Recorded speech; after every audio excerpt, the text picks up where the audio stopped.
Praise the lord. ప్రభునందు ప్రియ సహోదరులకు యేసుక్రీస్తు వారి నామం పేరిట వందనాలు మరియు ఉదయకాలపు శుభాలు. ప్రతిరోజు అనుదిన వాగ్దానంతో ఏకీభవిస్తూ ఆధ్యాత్మికంగా ఎంతగానో బలపడుతూ దినదిన అభివృద్ధి పొందుతున్నారని నమ్ముతున్నాను. దేవుని వాక్యం ద్వారా ప్రతిరోజు దేవుడు మనతో మాట్లాడుతున్నాడు. మీ ఏకీభావాన్ని బట్టి దేవుని స్తుతిస్తున్నాను. ప్రతిరోజు ఒక కీర్తన ద్వారా ఆయన్ను స్తుతించే అవకాశాన్ని దేవుడే మనకు కలిగిస్తున్నాడు. ధ్యానించే ప్రతి కీర్తన కూడా దగ్గర 60 సంవత్సరాల చరిత్ర కలిగిన పాత ఆంధ్ర క్రైస్తవ కీర్తనలు మీకు జ్ఞాపకం చేస్తున్నాను. నేడు కీర్తన ద్వారా ప్రభువుని స్తుతిద్దామా? సర్వామిదిగో కొనిమి వరరాజా నిన్ను గూర్చి నిరతము పాడా నిమ్ము. సర్వామిదిగో కొనిమి వరరాజా నిన్ను గూర్చి నిరతము పాడా నిమ్ము. మరియు పెదవులివిగో మహనీయమైన నీ పరిశుద్ధ వార్తతో పరిపూర్ణముగా నింపు.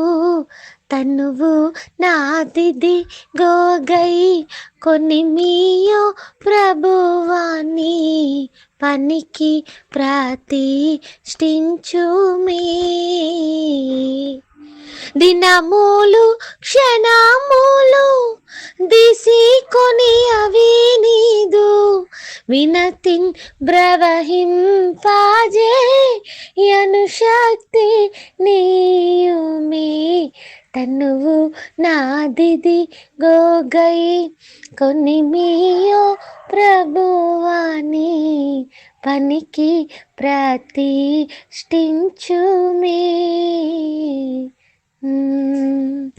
హల్లెలూయా. ఎంతో చక్కని పాట. ఈ పాటలో భక్తుడు అంటున్నాడు, ప్రభువా నా దినాలు క్షణాలు అన్నీ నీవే తీసుకుని నీ శక్తిని నాకు ఇవ్వి, నీ మాటను ప్రకటించేందుకు నా తనువును నా దేహాన్ని అంతా కూడా స్వీకరించు.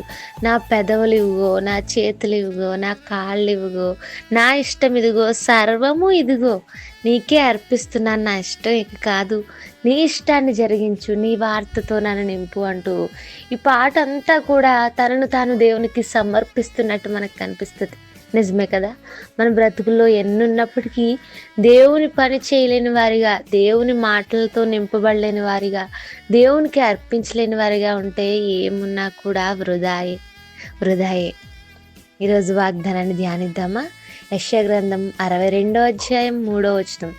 నీవు యెహోవా చేతిలో భూషణ కిరీటముగాను నీ దేవుని చేతిలో రాజకీయ మకుటముగాను ఉండు. చాలా అద్భుతమైన వాగ్దానం ఇది. ఇక్కడ మనం గమనించాల్సిన మాట ఏంటో తెలుసా? దేవుని చేతిలో అనే మాట.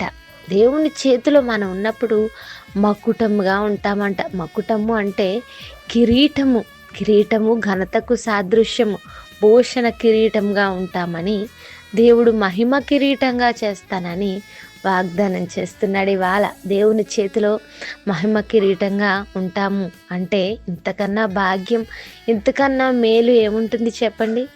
దేవుడు సియోను పక్షంగా మౌనంగా ఉండడు అనే మాటతో ఈ 62వ అధ్యాయం ప్రారంభమవుతుంది.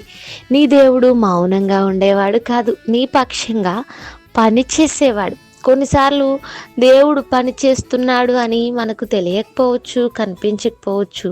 కానీ ఆయన మన పక్షంగా ఎన్నో కార్యాలు చేస్తూనే ఉన్నాడు.